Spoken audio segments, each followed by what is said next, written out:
ये बेसिक है।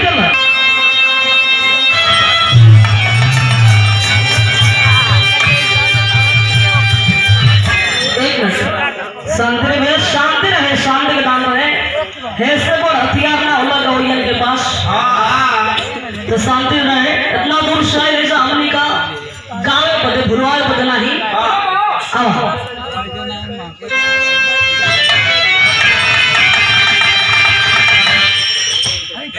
कि सतगुरु स्वामी दीन बंधु के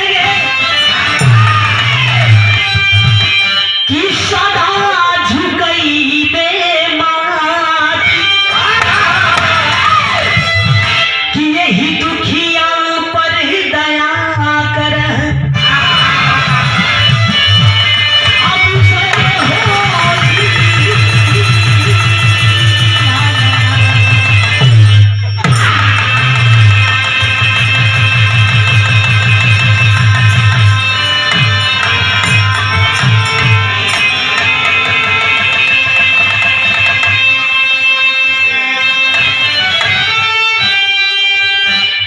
वशिष्ठ लगे जान आई के गए अरे राम बने रघुनाथ की संदीपन गृह पाई के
बड़ी खुशी, बड़े ही सौभाग्य की बात आज विजयादशमी के शुभ अवसर पर यहाँ कार्यक्रम रखा गया।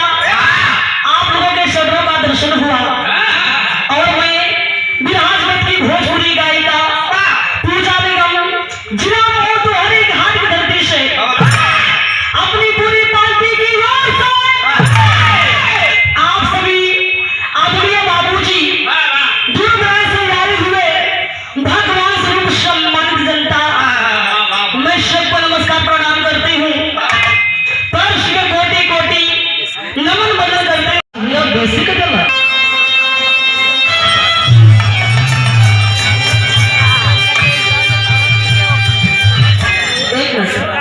शांति में शांति रहे, शांति के दान रहे ऐसे को हथियार ना होला गौरियन के पास तो शांति रहे। इतना दूर शायद ऐसा हमनी का गाँव पदे भुरवाल बदना ही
कि हे माँ